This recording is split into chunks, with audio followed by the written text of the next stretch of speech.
நடிகர் விஜய் தொடர்ந்து திமுகவை எச்சரித்து பேசுவது என்பது அவருக்கு திமுக மீது உள்ள பயத்தினை வெளிப்படுத்துவதாக அமைச்சர் முத்துசாமி விமர்சித்துள்ளார்.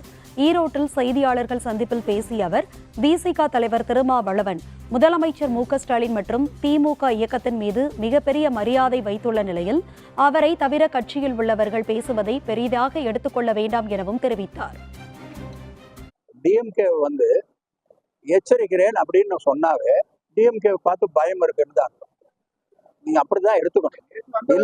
இல்லைன்னா அதை பத்தி இல்ல, நீங்க அவர் சொல்ல அப்படி பேசக்கூடாதுன்னு நாங்க கண்டிக்க முடியாது. அதை ஒரு கட்சி ஆரம்பிச்சிருக்காரு, அதனுடைய தலைவரா இருக்காரு, அவருடைய கருத்தை வெளியிடுகிறார். ஆனா யாரை நோக்கி வெளியிடுகிறார்?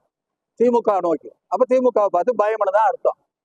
அது மட்டுமல்ல, திமுக வலுவாக இருக்கிறது, எதையும் சாதிக்குங்கிறத நாடாளுமன்றத்தில் நிரூபிச்சிருக்கு.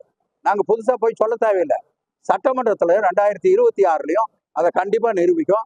அதுக்கு பின்னாடி என்ன கேள்வி கேட்கலாம், நீங்க போய் ரெடி பண்ணி